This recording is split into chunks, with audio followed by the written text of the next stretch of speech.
The cold bites through my thin coat as I stand on Alexander Tremayne's balcony, 40 stories above the city, the wind whipping my hair across my face hard enough to sting. It is 3 a.m., and I have just hidden my suicide note in the inner pocket of a jacket he will never wear. A charcoal gray Tom Ford buried in the back of his massive closet behind the suits he actually uses, the ones that smell like his cologne and power and money I will never possess. My hands are still trembling from folding the paper, from writing the words that explained everything to Grace. How I borrowed $5,000 from the wrong people to pay for her cancer treatment. How James Carstairs now owns that debt and wants repayment in flesh since I cannot give him cash. How I see no other way to protect her except to disappear completely. I came to this penthouse 6 hours ago as part of the catering staff for his charity gala, just another invisible woman in black serving champagne to criminals in tuxedos. But I have been planning this for 3 weeks, ever since Carstairs gave me the deadline. Tomorrow at noon, Grace dies if I do not comply. If I do not agree to spy on Tremayne, or warm Carstairs' bed, or whatever degrading task he invents. And I will not do it, cannot do it, would rather cease to exist than become that. The note is my confession and my apology, and my love letter to the sister who is the only good thing I have ever done in this world. The jacket will hide it for months, maybe years, until some housekeeper finds it, or Tremayne donates it, or it simply gathers dust as a monument to the woman who worked his party and vanished. I have 24 hours, maybe less, and I feel the freedom of it settling into my bones like ice, the certainty that I have found the one escape Carstairs cannot block. The city sprawls below me, a million lights that do not care if I exist or not, and I am ready to join that indifference. Then I hear him behind me, the subtle shift of expensive shoes on marble, and my heart stops because Alexander Tremayne is standing in the doorway watching me with those dark eyes that miss absolutely nothing. "Why are you still here?" he asks, his voice low and controlled, and I realize with creeping horror that I should have left an hour ago when the other staff departed, that I have stayed too long in my fugue of finality, that the most dangerous man in the city is now looking at me like I am a puzzle he intends to solve. I force my expression into something neutral and tell him I was just getting air before I called my ride, a lie that tastes like ash, and he steps onto the balcony with me, close enough that I can see the sharp line of his jaw and the midnight black of his hair, and the way his presence seems to devour all the space around him. He does not believe me. I can see it in the slight narrowing of his eyes, the way his gaze travels from my face to my hands, still gripping the railing to the door behind us, like he is calculating trajectories and motivations. "Something is wrong," he says, "and it is not a question." Now please take a moment and subscribe to our channel and comment where you are watching from and what time is it. It is always fascinating to see where these stories get all around the world. Thank you. You are not leaving, he says. And it is not a suggestion, but a command delivered in that quiet voice that somehow carries more weight than shouting ever could. I open my mouth to protest, to insist that I have to go, that my ride is waiting, but he raises one hand and the words die in my throat, because men like Alexander Tremayne do not make requests. They make statements about how reality will unfold, and you either comply or face consequences. I cannot begin to imagine. "I was reviewing security footage from tonight," he continues, his gaze locked on mine with an intensity that makes me want to look away, but I cannot, will not give him that satisfaction. "You went into my private quarters, my closet specifically. You took something from your jacket pocket and placed it inside." His words hit me like physical blows, and my stomach drops so fast I feel nauseous because of course he has cameras. Of course he watches everything. Of course my careful plan has unraveled before it even began. "I need to know what you put there and why. And until I have answers, you are going to stay exactly where I can see you." The fear that crashes through me is different now, not the dull acceptance of my planned exit, but sharp animal terror, because I am trapped with a man who could kill me with his bare hands if he decided I am a threat. And what is a suicide note, if not evidence of instability, of unpredictability, of someone with nothing left to lose? I was looking for an earring, I managed to say, hating how my voice shakes. I thought it fell into one of the closets when I was checking the coats during the event. The lie sounds pathetic even to my own ears, and Alexander's expression does not change, but something flickers in those dark eyes. Amusement maybe, or contempt, and he steps closer until I can smell his cologne. Something expensive and subtle that probably costs more than my monthly rent. "You are lying," he says softly. "Badly." He reaches out and I flinch before I can stop myself, but he only takes my chin between his thumb and forefinger, tilting my face up so I cannot escape his scrutiny. "Whatever you hid in my jacket, whatever game you are playing, you will tell me. But not tonight. You look exhausted, terrified." He releases me and steps back. "Thomas will show you to a guest room. You will stay there. Your phone, keys, and bag will remain in my safe until morning.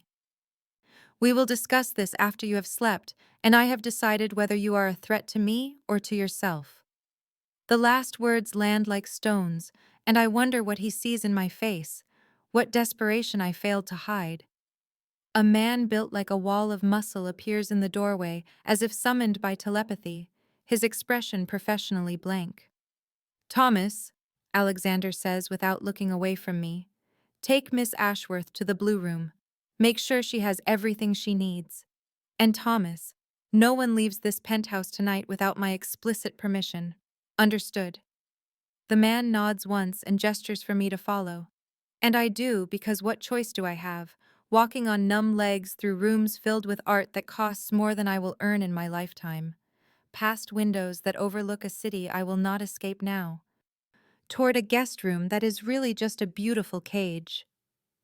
Thomas opens a door to reveal a bedroom larger than my entire apartment, all gray silk and soft lighting, and tells me there are clothes in the dresser and a bathroom through that door, and if I need anything to pick up the phone, but I will not be able to call outside lines. He leaves without waiting for a response, and I hear the subtle click of a lock engaging. I sink onto the bed and stare at my hands still trembling, and think about the note hidden in expensive wool just down the hall, a confession Alexander will find eventually, and Grace, who has less than 24 hours before Carstairs comes for payment, I cannot give. I have failed before I even began, and now I am prisoner to a man who sees too much, who will unravel every secret I possess. And I do not know if that makes him my salvation or my destruction. I do not sleep, only lie in the gray silk darkness listening to the sounds of the penthouse settling around me, the hum of expensive climate control and the distant city beyond glass that might as well be another world. And when pale light finally bleeds through the curtains, I am already dressed in the same clothes from yesterday, wrinkled now and smelling of fear and failure. No one comes for me until almost 9 in the morning, when I hear voices in the hallway beyond my locked door, Thomas speaking in low, urgent tones, and then Alexander responding with that terrible quietness that makes my skin prickle. And I press my ear to the door, straining to hear words I cannot quite make out, until the conversation ends and footsteps retreat and silence returns heavier than before. Another 30 minutes pass before the lock clicks and Thomas appears, his expression unreadable as he tells me Alexander wants to see me in his office now, and I follow him through the penthouse, noticing details I missed last night in my panic: the original artwork on every wall, the furniture that looks like it belongs in magazines, the floor-to-ceiling windows that frame the city like Alexander owns every brick and soul within it.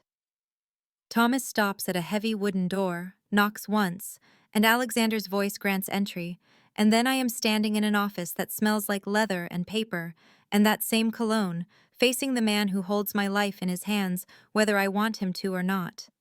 He sits behind a massive desk, perfectly composed in a black suit that probably costs more than everything I own, but his eyes are storm dark and fixed on me with an intensity that makes it hard to breathe.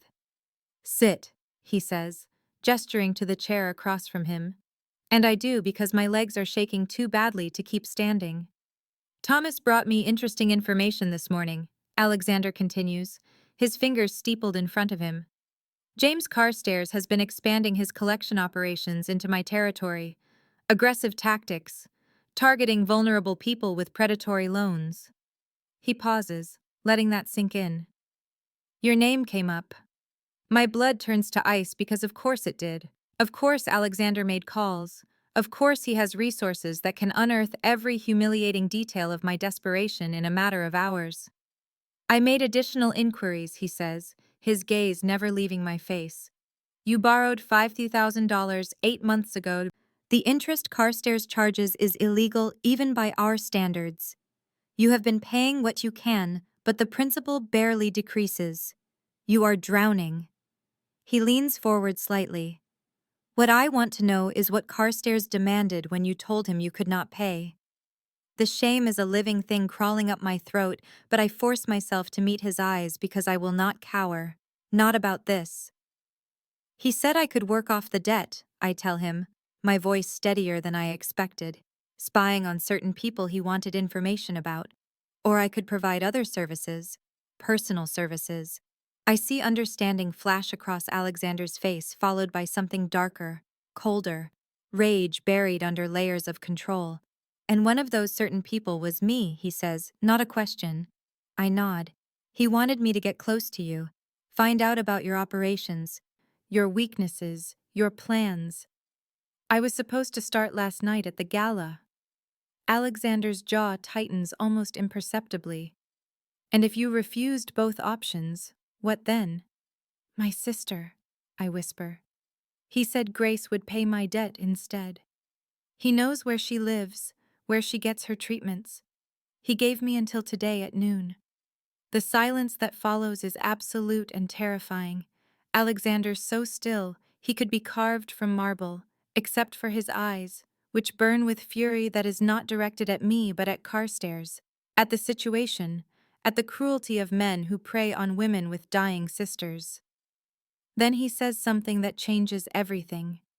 Your debt no longer belongs to Carstairs. I bought it this morning, all of it, plus the accumulated interest. He transferred the contract to me an hour ago. You now owe me $5,000, Clara Ashworth. And until that debt is satisfied, you belong to me. The next 3 days blur into a strange new reality where I am both prisoner and employee, where Alexander assigns me tasks that keep me within the penthouse, organizing his calendar and coordinating a series of business dinners with associates whose names I recognize from news reports about organized crime. And I begin to notice things about him that do not fit the monster I expected. Small details that accumulate like snow until I cannot ignore them. He takes his coffee black at dawn, standing by the windows, watching the city wake, his expression distant and unreadable, as if he is alone even when I am in the room. He never raises his voice, but when he speaks, people move with immediate precision, his quiet commands carrying more weight than any shouting could achieve. His rare smiles never reach his eyes, each one a performance rather than genuine pleasure, and I wonder when he last felt anything approaching happiness.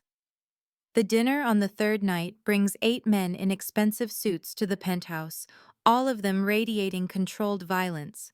And I serve courses prepared by a chef who arrived with armed guards and left the moment his work was complete.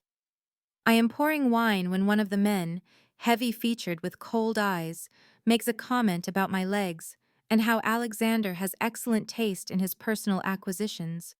The words oily and proprietary, and I freeze with the bottle hovering over his glass because I know responding will only make it worse.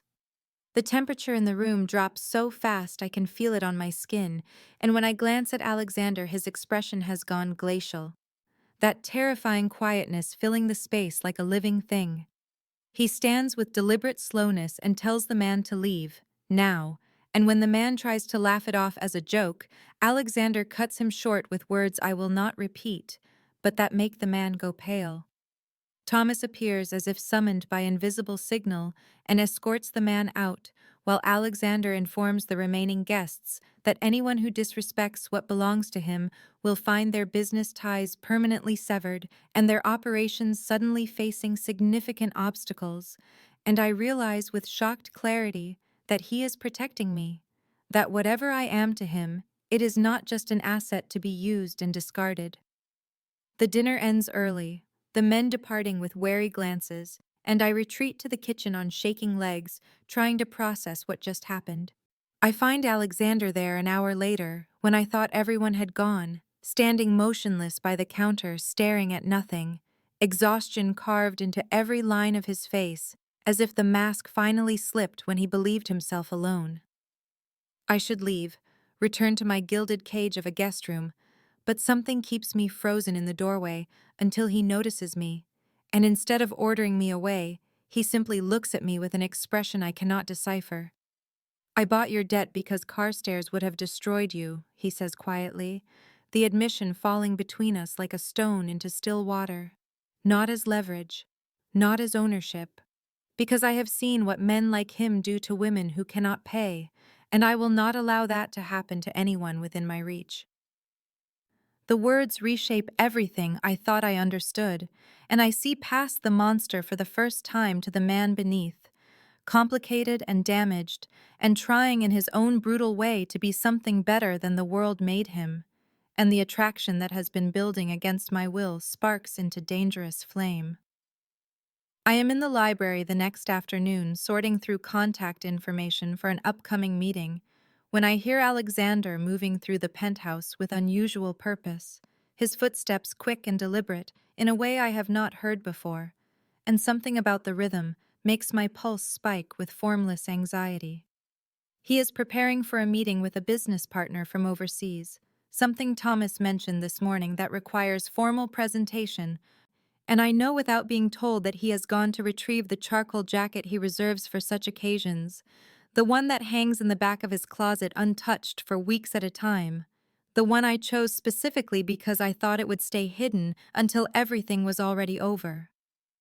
Time slows to syrup thickness as I realize what is about to happen, and my hands go numb around the papers I am holding, the words blurring into meaningless shapes as my entire body understands before my mind catches up that the note is about to be found, that all my careful planning is unraveling in a moment I am not prepared for. I hear the closet door open in his bedroom down the hall, and then nothing, a silence so complete and terrible it stops my heart. And I stand frozen knowing I should run or hide or do something but unable to move as seconds stretch into eternities. Then he appears in the library doorway and the note is in his hand. That small, folded square of paper that contains my desperation and defeat. And his face is drained of all color, gray beneath his olive complexion like he has seen death itself wearing my handwriting. He looks at me and I watch him understand, watch the pieces fall into place behind his eyes, and when he speaks, his voice is raw in a way I have never heard from him. "When did you write this?" Not a question, but a demand, his hands shaking as he unfolds the paper, and that tremor is the first break in his absolute control I have witnessed, and it terrifies me more than his earlier coldness ever did. He reads aloud, and each word is a knife. My planned date 3 days from now, my apology to Grace for not being strong enough, my belief that death is the only freedom left to me, and hearing my own words in his voice makes them real in a way they were not before. He advances into the room and I back away instinctively until the bookshelf stops me, and he is standing so close I can see the gold flecks in his dark eyes and the muscle jumping in his jaw. "Do you still mean this?" he asks, and his intensity is suffocating. "Tell me if you still mean this." I cannot lie when the evidence is in his hand, and my shame is written across my face, so I confess everything. How Carstairs gave me until today. How I could not let Grace suffer for my debts. How disappearing seemed like the only way to save her from my failures. The words tumble out, and Alexander listens without interrupting until I fall silent, and then he does something that unmakes me completely. He cups my face in his shaking hands and tells me with absolute conviction that I will never consider this again, that Carstairs is already handled, that I am under his protection now, and nothing will touch me while he breathes. His ferocity frightens and compels me in equal measure, and I do not understand why my life matters so much to a man who has known me only days. Why he looks at me like losing me would break something fundamental inside him. But the answer is written in his eyes, and I am not ready to read it. Alexander does not leave my side after finding the note, and I watch my careful isolation dissolve as he cancels meetings with curt instructions to Thomas. Stations guards outside doors I might use to escape, keeps me within his sight with an intensity that feels like being studied under burning glass. I protest the suffocating attention on the second day, telling him I am not fragile china that will shatter if left unattended. But he simply looks at me with those dark eyes that miss nothing, and says he will not risk it, will not take any chance that I might slip away when he is not watching. And the raw fear beneath his words silences my objections, because I recognize it as the twin of my own terror when I thought Grace would die. The penthouse becomes smaller as the days pass, every room charged with his presence, even when he is physically elsewhere.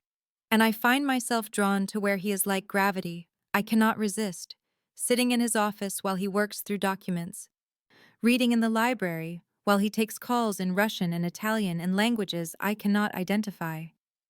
On the fourth night, neither of us can sleep, and I find him on the balcony at 2 a.m., staring at the city with an expression of such profound exhaustion it makes my chest ache. And when I step outside, he does not startle, but simply shifts to make space beside him, as if he expected me to come.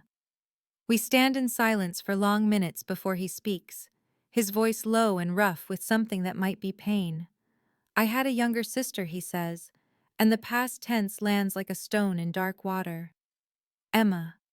She was 19 when she took her own life 10 years ago, and I found her too late, came home to discover what she had done, and no amount of money or power or connections could undo it, could bring her back, or give me the chance to save her. The guilt has haunted him ever since, he tells me, the knowledge that he missed the signs, or perhaps there were no signs, that she hid her suffering the way I hid mine, and he failed to see past her smiles to the darkness underneath. I understand with sudden painful clarity why my note shattered him, why he looks at me like losing me would destroy something fundamental. Because I have reopened his deepest wound and become tangled with his grief in ways neither of us intended.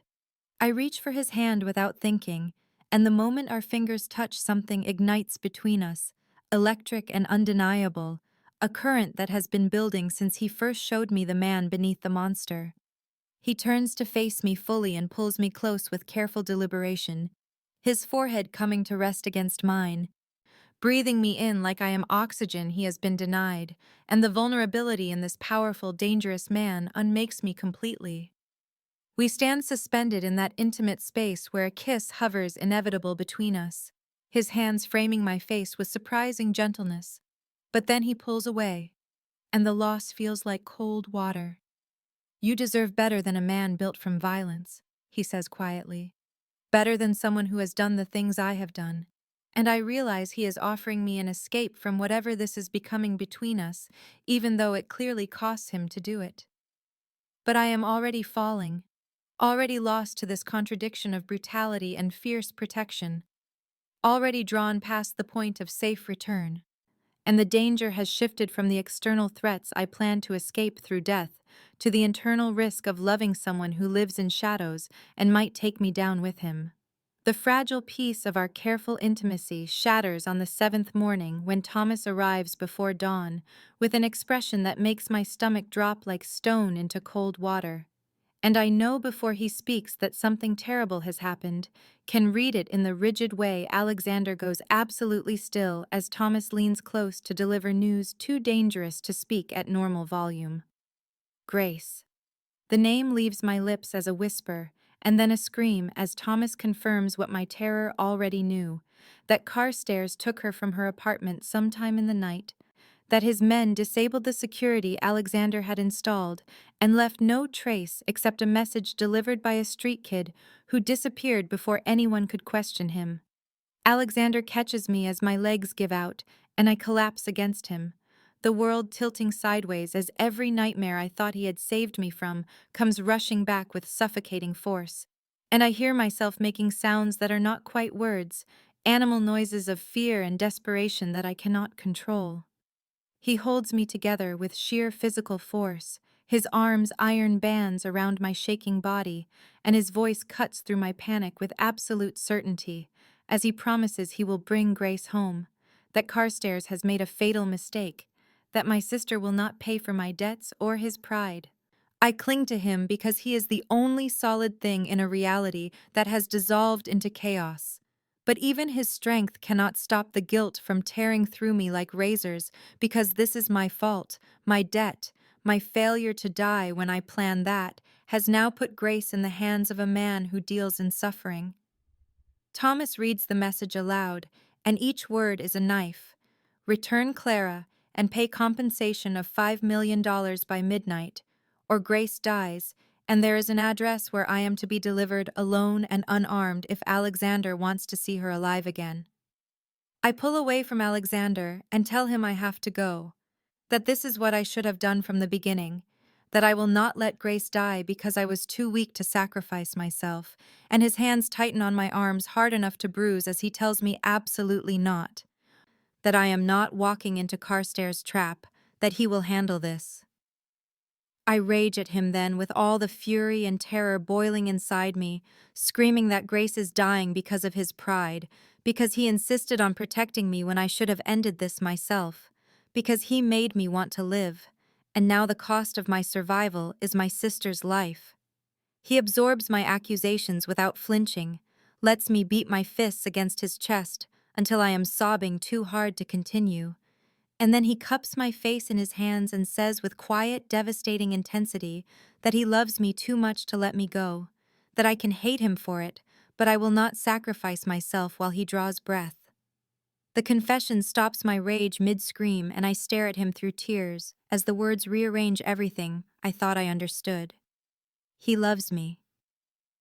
This dangerous, damaged man loves me with an intensity that frightens and compels in equal measure, and I realize with sudden clarity that I love him back, have been falling since he first showed me the wounded man beneath the monster, but love may not be enough to save Grace, and I do not know if I can forgive either of us, if she dies, because we chose each other over her survival. Alexander moves through the next hours with terrifying efficiency as he coordinates teams and resources to locate Grace in a city that has 1,000 places to hide someone, and I watch him transform from the man who held me tenderly on the balcony into the cold strategist who built an empire on calculated violence, his voice crisp as he issues orders to Thomas about surveillance routes and informant networks while I sit useless and shaking in the corner of his office. By noon, they have narrowed Grace's location to a warehouse in the industrial district that Carstairs uses for smuggling operations, and Alexander spreads blueprints across his desk with Thomas and 3 other men whose names I do not know, their fingers tracing entry points and sight lines as they plan an extraction that sounds impossibly complex and dangerous. I move closer to see the layout, and Alexander pulls me against his side without breaking his analysis of the building's weaknesses, his arm around my waist, the only softness in his otherwise rigid focus, and I feel the tension vibrating through his body like a wire pulled too tight. Then Thomas's phone buzzes and the room goes silent as he reads the message, his expression darkening before he shows the screen to Alexander, whose face becomes something carved from ice. "New terms," Thomas says quietly, and my stomach drops because I know from their reactions that whatever Carstairs demands is worse than money. Alexander will not look at me as Thomas reads aloud that Clara must walk in alone and unarmed within 2 hours, or Grace dies, that any sign of backup or surveillance will result in immediate execution, that Carstairs will accept no negotiation or substitution.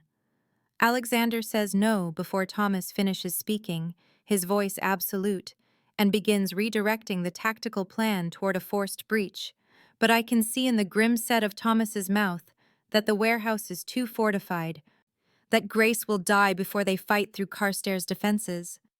I stand there listening to them calculate acceptable losses and probability matrices while my sister sits bound and terrified because I was too selfish to die when I should have, and something hardens in my chest like steel cooling into shape. Alexander still will not meet my eyes, as he refuses every suggestion that involves me surrendering myself.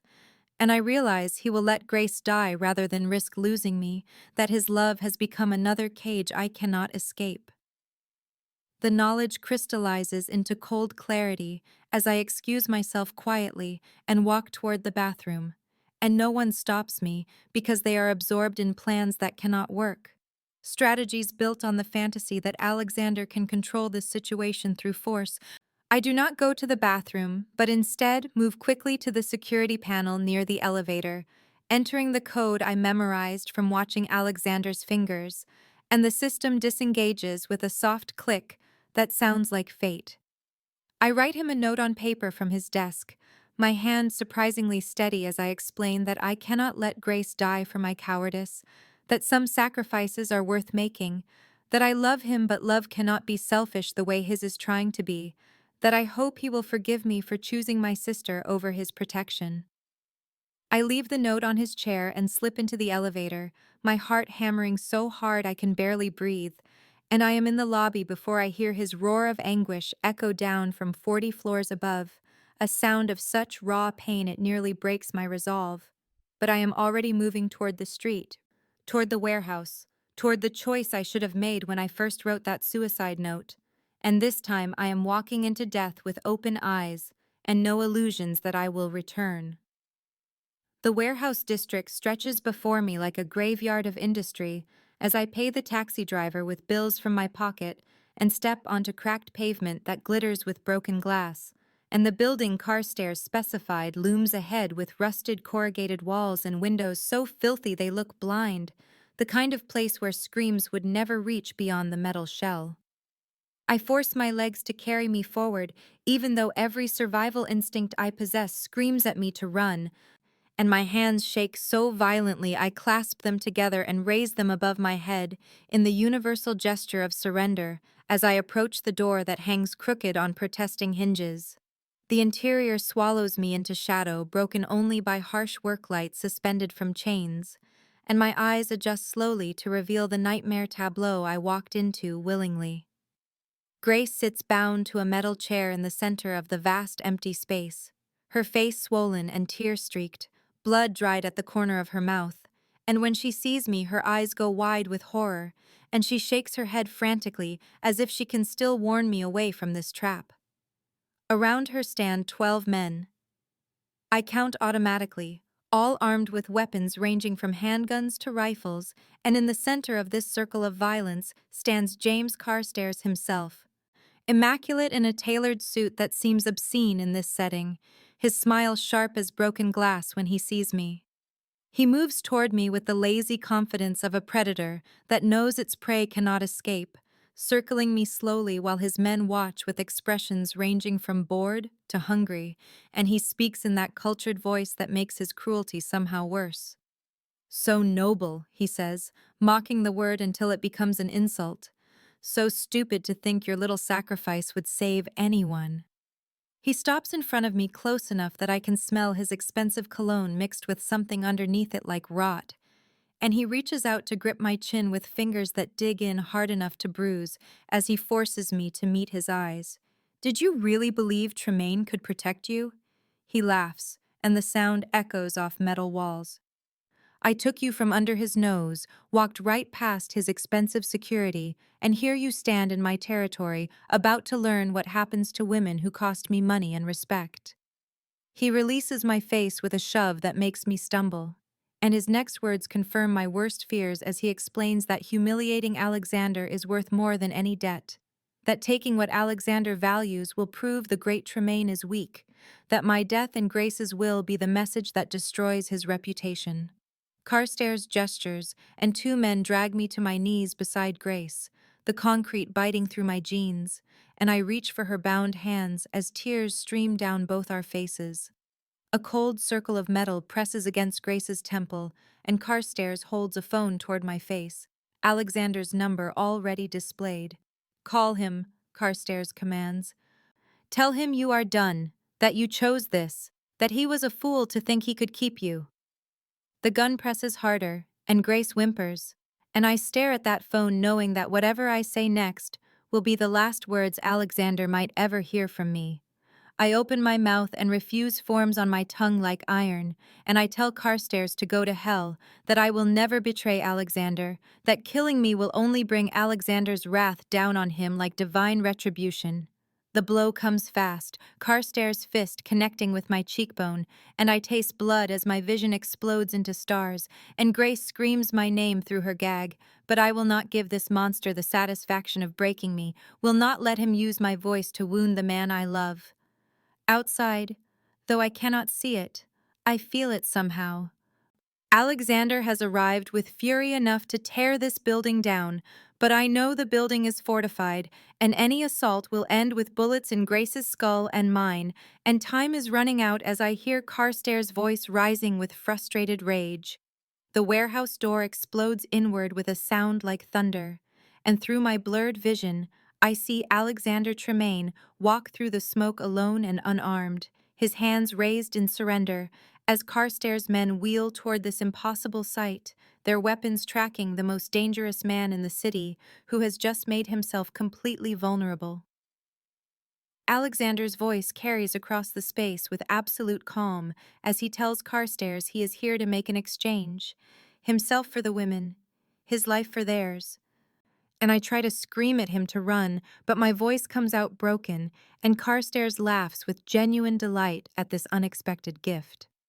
The legendary Tremayne on his knees, Carstairs says, as his men force Alexander down onto the concrete 10 feet from where Grace and I huddle together. This is better than I imagined. Better than simply killing your whore, because now you will watch her die knowing you could not save her. Carstairs circles Alexander like Alexander is the prey now, and I see the tension in Alexander's shoulders, the coiled violence barely restrained, but his eyes find mine across the distance, and something in his gaze tells me to trust him, to wait, to be ready. Carstairs makes a mistake then, his ego swollen with triumph, and he waves 3 of his men forward to secure Alexander, to bind the hands that have killed so many. And in that moment, when their attention focuses on the threat they understand, the roof explodes inward, and Thomas Lennox drops through with 5 men firing precisely at Carstairs' forces. The side entrance blows simultaneously, and more of Alexander's people pour through as Alexander moves like lightning unleashed, his hands breaking the neck of the first man who touched him before the body even falls. And then he is moving toward me through a chaos of gunfire and shouting with such brutal efficiency that I cannot look away despite the horror. Bodies fall around him, and he does not slow, does not hesitate, and when he reaches Grace and me, he drops into a crouch and uses his own body as a shield, his arms covering us both as bullets spark off metal behind us.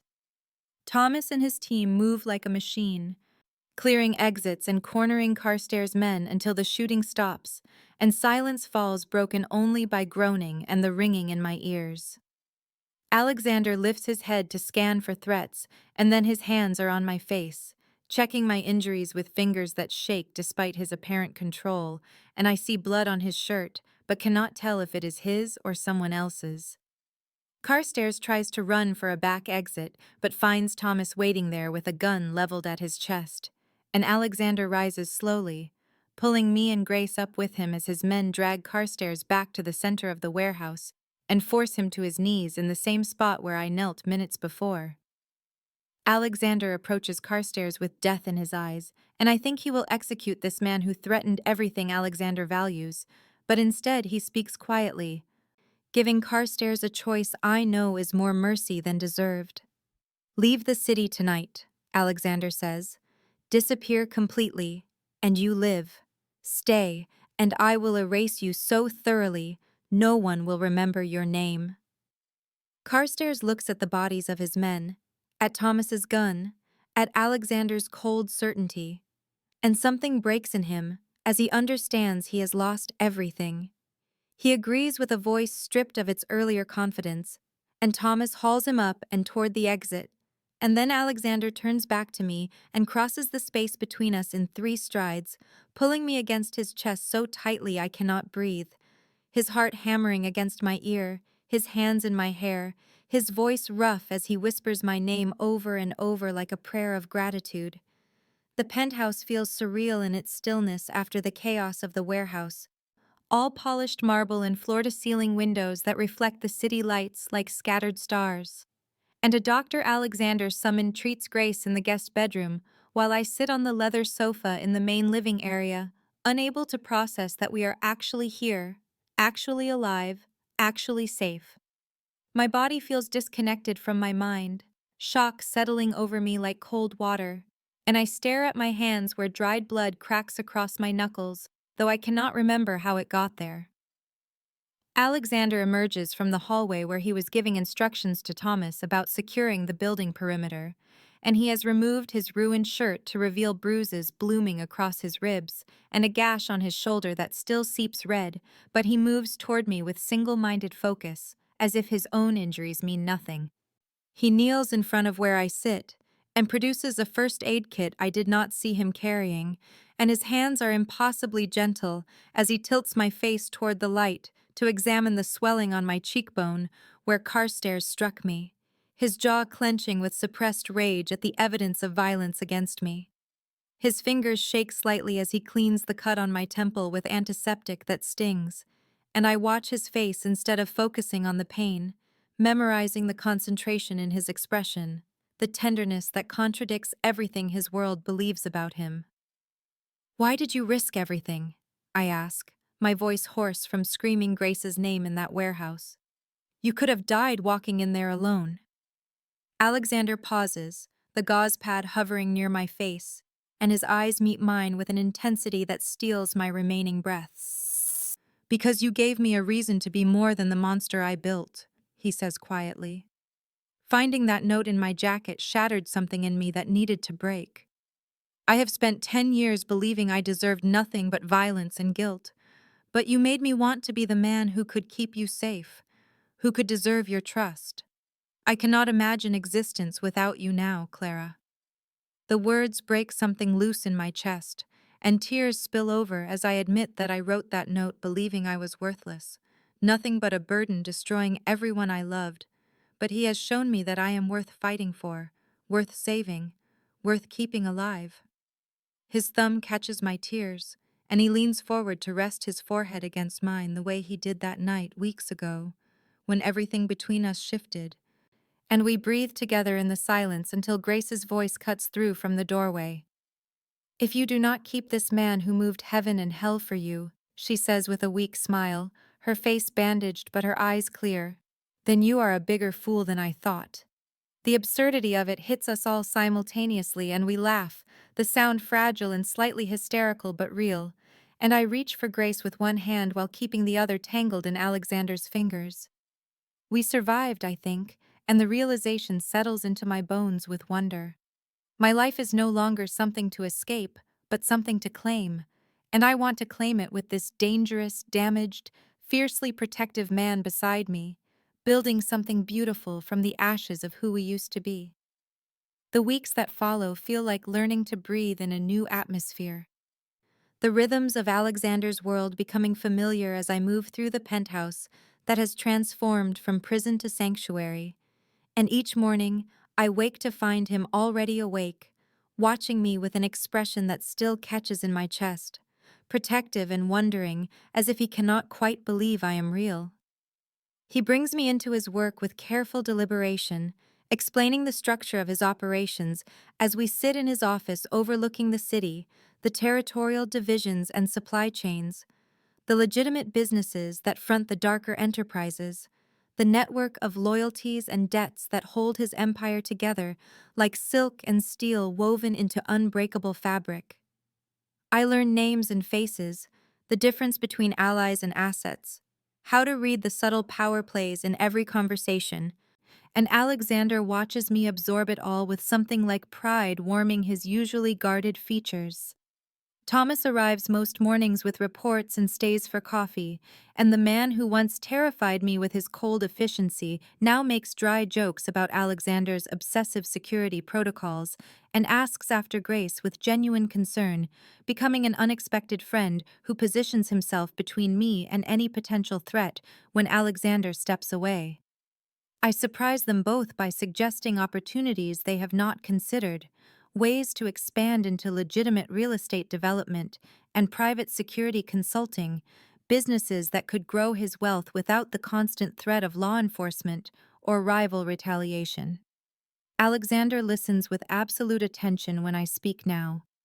His respect for my perspective evident in how he implements my ideas and credits my contributions in meetings with his people, no longer treating me as property to protect, but as a partner whose insight he values. Grace moves into a two-bedroom apartment in a secured building 10 blocks away, close enough for daily visits, but far enough to give her independence she desperately needed. And Alexander ensures her medical bills vanish, and her treatment continues at the best cancer center in the state, never mentioning the cost, never asking for gratitude, simply making it happen because her well-being matters to me, and therefore matters to him. The attraction between us deepens slowly, like roots growing through stone, transforming the desperate intensity of those early days into something more sustainable and no less powerful. And Alexander approaches every touch with a carefulness that undoes me, always asking permission before he reaches for my hand or draws me close, determined to give me the agency I lacked when he first claimed my debt. I choose him in 1,000 small moments, leaning into his embrace when nightmares wake me, seeking his opinion on decisions I could make alone, trusting him with pieces of myself I thought I would never share. And each time I choose him, I watch something in his expression soften, the belief that he deserves love slowly taking root despite the violence that built him. We are building something neither of us expected, something fragile and fierce, learning to trust when everything in our histories taught us that trust leads to destruction. And I realize I am no longer the woman who wrote that suicide note, no longer someone who believes death is the only freedom, because Alexander showed me that freedom is choosing to stay, choosing to fight, choosing love even when fear says to run. Alexander wakes me before dawn on a Saturday morning with coffee and a quiet request that we go somewhere important to him, and though he will not tell me where we are driving as the city gives way to suburbs and then to the manicured landscape of Memorial Gardens, I understand when we pull through iron gates into the cemetery, where mist still clings to the grass like grief made visible. He has not spoken since we left the penthouse, and his jaw is tight with tension as he leads me along a winding path past marble angels and weathered headstones until we stop before a simple granite marker engraved with the name Emma Catherine Tremayne and dates that show she was only 23 when she died. And Alexander stands frozen, staring at his sister's grave as if the decade since her death has collapsed into this single moment. "She was bright," he says finally, his voice rough with disuse. "Kind in ways I never learned to be. She saw goodness in everyone, and it made her vulnerable to the darkness in herself that none of us recognized until it was too late." He tells me about finding her in her apartment, the note she left that explained nothing and everything. The guilt that carved itself into his bones because he had been too focused on building his empire to notice his sister disappearing into despair. I reach for his hand and he grips my fingers so tightly it almost hurts.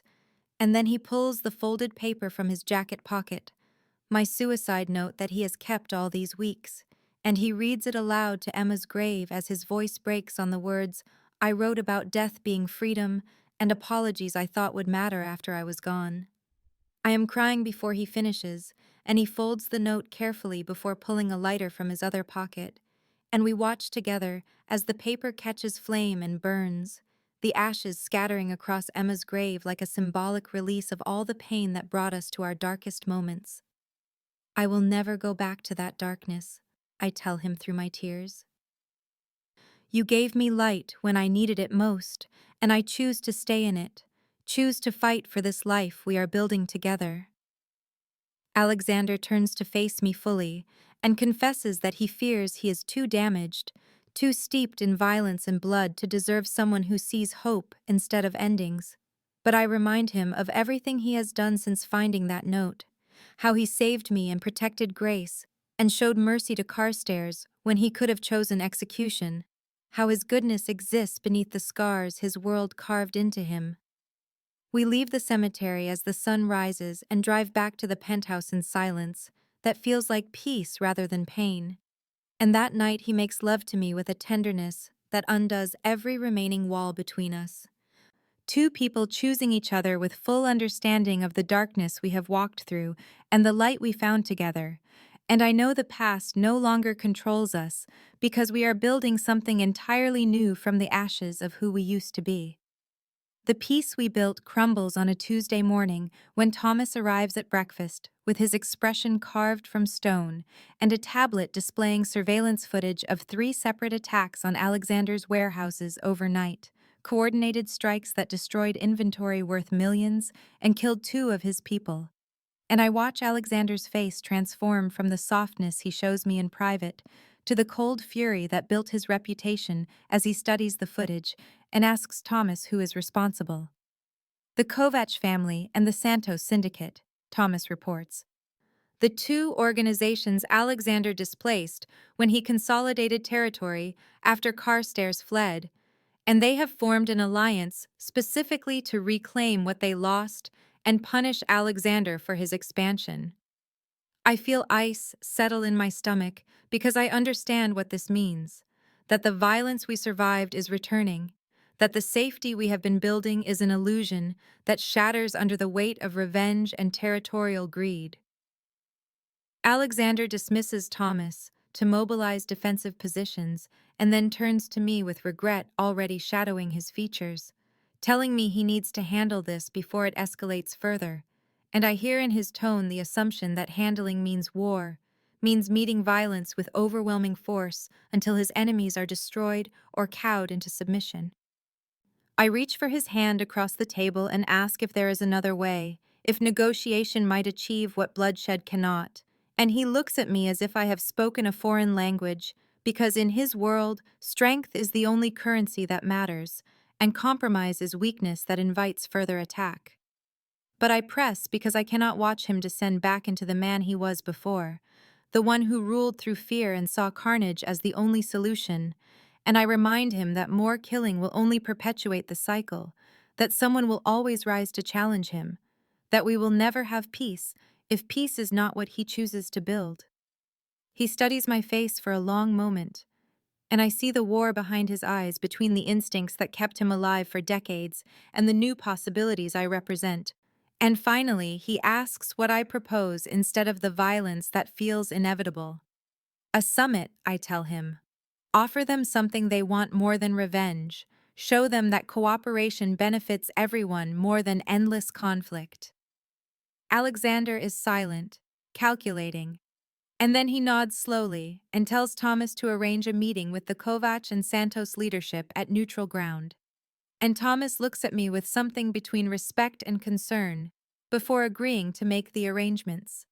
The meeting happens 3 days later in a private room at a restaurant owned by a family with no allegiance to any faction, and I sit beside Alexander as representatives from both organizations arrive with suspicion radiating from them like heat, 6 men and 2 women who have lost territory and income to Alexander's expansion and want blood as recompense. Alexander opens by acknowledging the harm his actions caused their operations and offering territorial concessions in the industrial district, plus percentage points in several profitable ventures, essentially sharing power rather than hoarding it, and I watch the room absorb this unexpected approach with distrust, because they came expecting threats, and here is compromise instead. The negotiation stretches for 4 tense hours, voices rising and falling as terms are debated and adjusted, and I contribute suggestions about profit-sharing structures and neutral arbitration for future disputes. My presence beside Alexander, a statement that he has changed, that he values perspectives beyond pure domination.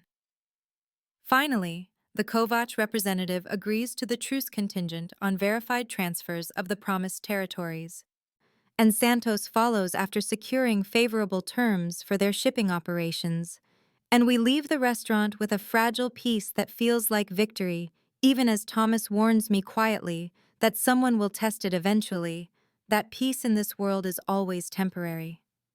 That night, Alexander holds me close and admits he chose the harder path because I asked him to, because building something with me matters more than maintaining his empire through fear alone, and I understand the magnitude of what he risked by showing perceived weakness to rivals who might exploit it. But he also tells me that I have changed him irrevocably, that the man who found my suicide note and saw his sister's death reflected in my desperation cannot go back to being the monster who solved every problem with violence. And I love him more fiercely for choosing growth over the comfort of familiar brutality. 6 months pass like a dream I once believed impossible, and I find myself standing on the same balcony where I planned my death on that cold night that feels like it belonged to a different woman in a different lifetime. Because everything has transformed in ways I could not have imagined. When despair convinced me that ending my existence was the only solution to problems that seemed insurmountable. Grace is in remission, her last scans showing no trace of the cancer that nearly destroyed our family, and she has started working at a gallery in the Arts District, managing exhibitions and building a life that glows with the vibrancy she possessed before illness dimmed her light. Alexander has successfully transitioned half his operations into legitimate enterprises, luxury hotels, and upscale restaurants, and real estate developments that generate wealth without the constant threat of violence, and I manage the public-facing businesses with a confidence I discovered I possessed when given the opportunity to use skills I thought worthless in his world of power and danger. We are not free of threats entirely because his world will never be completely safe, and Thomas still maintains security protocols, and Alexander still makes decisions that require the ruthlessness he built his empire upon. But we have created something worth protecting, a life balanced between the darkness he cannot fully escape and the light we choose to walk toward together. The city spreads below me in a glittering carpet of possibility, and I hear the door open behind me as Alexander steps onto the balcony, carrying 2 glasses of wine, and the November air is cold enough that I see my breath. But I am not the shivering, desperate woman who stood here planning to slip away into nothingness. He sets the glasses aside and takes my hand, and when he slides the ring onto my finger, the diamond catches the light from inside the penthouse and throws rainbows across the stone beneath our feet. And he tells me he wants to marry me properly, after I have been his partner in every way that matters. His voice rough with emotion, as he asks if I will choose him permanently. Choose this dangerous, beautiful life we are building together.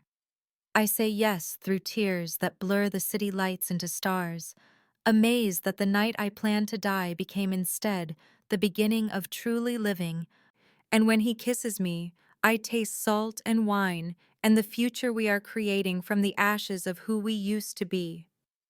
The suicide note is long gone, burned at Emma's grave and scattered to wind and memory, and in its place is a future we will write together on our own terms, dangerous and beautiful and entirely ours. I have found my strength in the months since Alexander pulled me back from the edge, discovered that I am capable of surviving and thriving in circumstances that once would have broken me. And Alexander has found his redemption through choosing mercy and growth over the brutal simplicity of ruling through fear alone. We are not perfect, and our world is not safe, but we have found home in each other, 2 broken people who collided in darkness and chose to walk into light together. And as we stand on the balcony where my story nearly ended, I know with absolute certainty that it is only beginning.